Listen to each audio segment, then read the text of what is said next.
You look absolutely terrific, honestly. Mother wanted me to come out in a kimono, so we had quite a fight. Hello, my little queerlings. My name is Ryan, and I will teach you to be gay. Because there's so much more to being gay than eating soup in public. You don't eat soup in public. You don't cross your legs. And you don't drink from a straw. It's an incredible identity and community with a vibrant history and culture that you should know. Today, we're diving into one of the most iconic, chaotic, and culturally queer masterpieces ever caught on camera, Grey Gardens. The cat got out. I'm trying to get it in. We don't know how he got out. I think he got out in that hole. No, I knew they were coming. It's a house, it's a movie, it's a musical. It is everything you didn't know you needed. Let's start with the OG moment. Back in 1975, documentary legends, the Maysles brothers, introduced us to Edith Ewing Bouvier-Beale and her daughter, Edith Bouvier-Beale, aka Big Edie and Little Edie.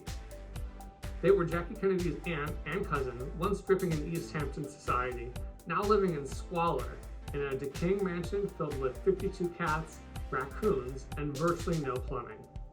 This documentary is insane. Before Bravo even existed, Little Edie was the original reality TV star. Do you think my costume looked all right for Brooks? I think he was a little amazed. She's probably seen it before. No, this is the revolutionary costume. I never wear this in East Hampton. She is a fashion icon, she is a philosopher. The Libra husband is not an easy man to please. The monotony of domesticity is not to his liking, but he is a passionate man and a respecter of tradition. All I have to do is find this Libra man. She is a performer, she is the moment. And here's the tea on how it all came to be. In 1972, Jackie Kennedy's sister, Lee Radziwill, American socialite and friend of Truman Capote, suggested that the Maysles brothers make a documentary on her childhood in East Hampton. She took them with her on a trip to Grey Gardens, where the brothers first met the Beales. After Radziwill stopped funding the project, it was shelved, and she retained all the footage. The brothers, now free, decided to return to Grey Gardens in 1974 without Radziwill's support to make a film all about the Beales, because they knew star power when they saw it. Edie was any good. The soft shoes out. If she's any good at all. It's all soft shoe now, you know. This is a dance. Come on, Edie. I used to do it myself, you know. I did that, the soft shoe. The film is basically just a day in the life of the Beales, where you get a sense that every day is the same train wreck over and over again, with little Edie arguing with her controlling mother about everything and wishing she could leave Grey Gardens, but never actually doing it. I suppose I won't get out of here till she dies or I die. Who is she? I don't know when I'm going to Cat? get out of here. Well, why do you want to get out? Another place would be Because much I don't worse. like it. Any place would be much Yeah. worse. Any place on earth. Yeah, but I like freedom. Well, you can't get it, darling. You're being supported. It's a fascinating look at dysfunctional codependent relationships at their finest. I'm mad about these pictures of you. Oh, no, don't take those. I Just want put them No, right no, over I here. want those, Al. Will you give me those, please? No, can't No, have I it. want them, Edie. I will never see them again. No. Now, I want those pictures. Though both women were legendary in their own way, little Edie steals the scene with her iconic looks. Yes, honey, before RuPaul had drag queens making trash into couture, little Edie turned a towel and a brooch into a statement piece and walked around preaching about the patriarchy, the revolution, and how she could have married Joe Kennedy Jr. But you see, in dealing with me, the relatives didn't know that they were dealing with a staunch character. And I tell you, if there's anything worse than a staunch woman, S-T-A-U-N-C-H. She is camp, she is tragedy, she is mother. But before all this, little Edie was the talk of the town for a different reason, her beauty. She was originally known by her sobriquet, Body Beautiful Beale, and was a model and one of the most in-demand women to marry by successful men, including J. Paul Getty. She had a proposal of marriage from Paul Geddes. Remember Paul? The richest man in the world. He married Teddy Lynch. Then you could have married Jordan McClanahan. He was another millionaire. He wanted to marry you.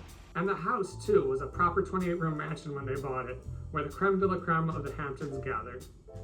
But after Big Edie's husband, Phelan Beale, divorced his wife in 1946, via telegram from Mexico.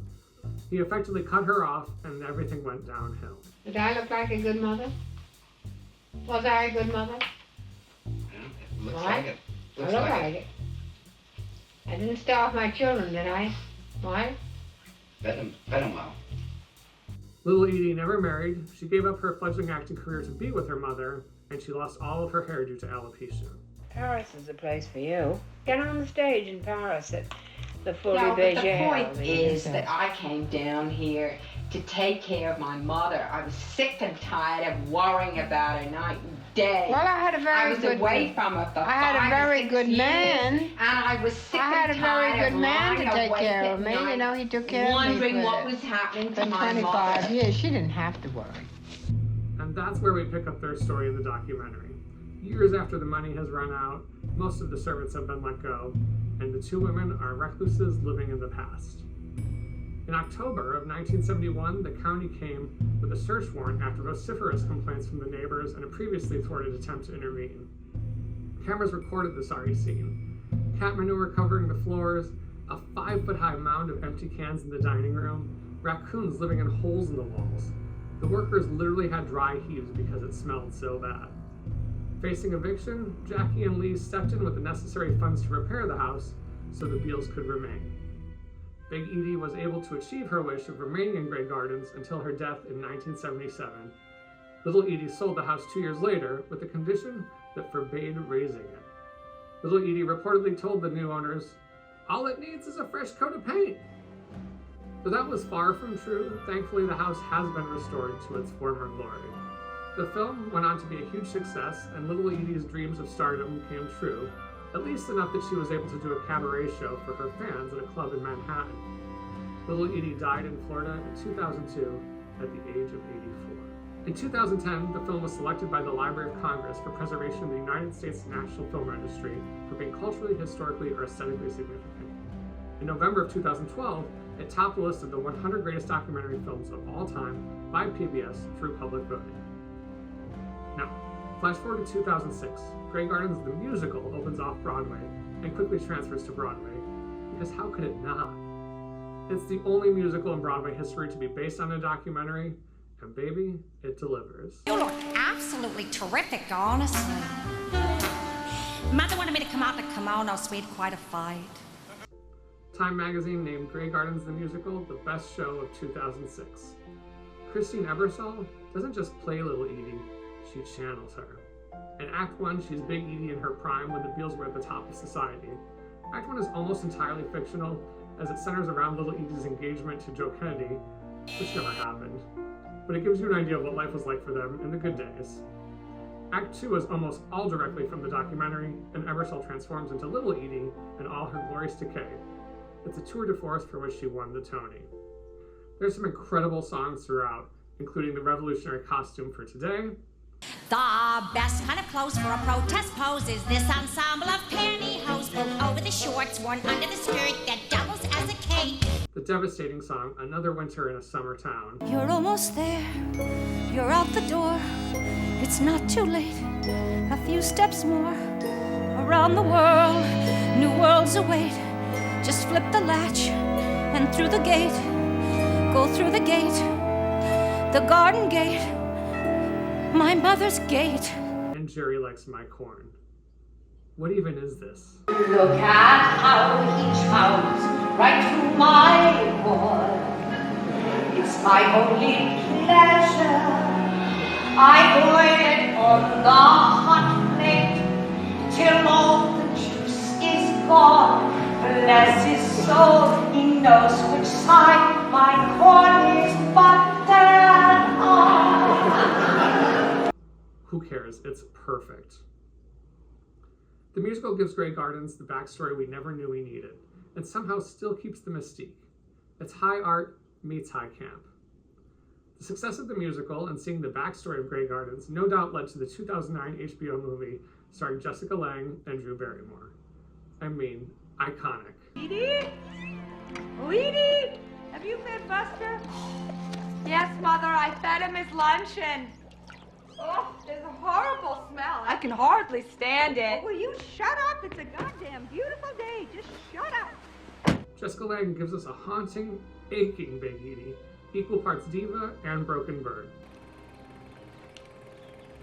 I came down here to live in this house because I did all my singing here. I was so happy. I was happier singing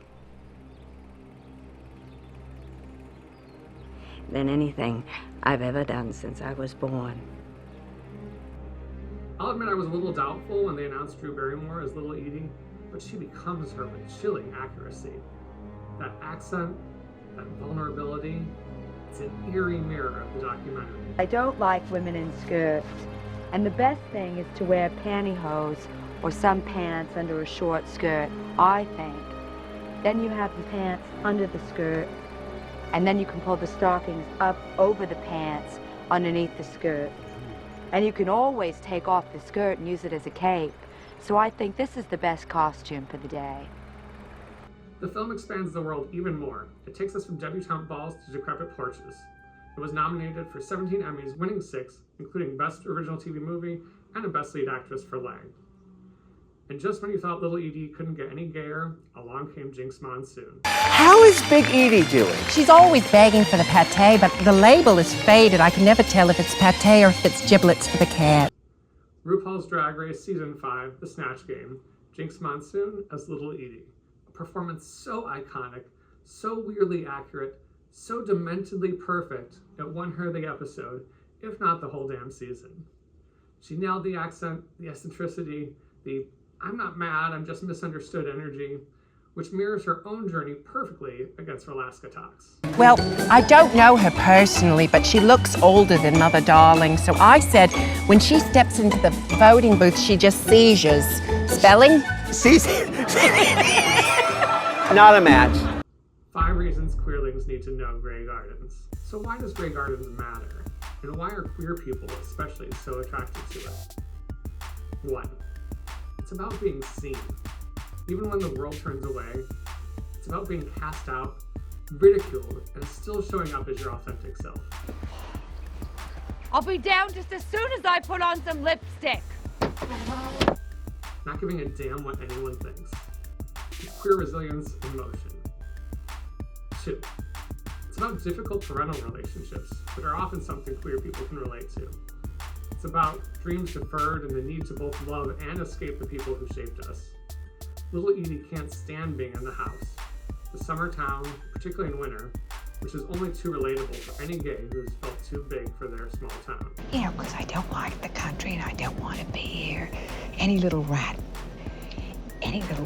nest in New York, any little mouse hole, any little rat hole, even on 10th Avenue, I would like better. 3. It's the blueprint for camp. Before Gaga wore meat, before Alexis Stone did face reveals, there was a skirt for a cape and a brooch as a hat. Little Edie invented the runway that walks itself. 4. It's chock full of drama. It invented reality TV. Grey Gardens walked so Real Housewives could run. I can't go back to ancient history. How can you remember so long? Now I'll have to get drunk, Edie. I'll have to start drinking. I can't take it. Oh, she'll make a drunkard out of her mother. What crackers do you want? 5. It's endlessly quotable. I'm extremely organized. I know exactly where to look for this stuff. I got it under control right here, but I can't find it. So, whether you're team musical, team HBO movie, or team original documentary, honestly, I'm all 3. It's essential that all queerlings know about the Beatles and Grey Gardens. I'd like to thank my sponsor for this episode, All Shade Tees. Be sure to check them out at www.allshadetees.com for some fabulous flirty and shady shirts. Category is Sassy Chic Realness. Don't forget to like, comment your favorite Grey Gardens moment, and subscribe for more queer history and culture realness. Now put on your revolutionary costume and go out there and be fabulous.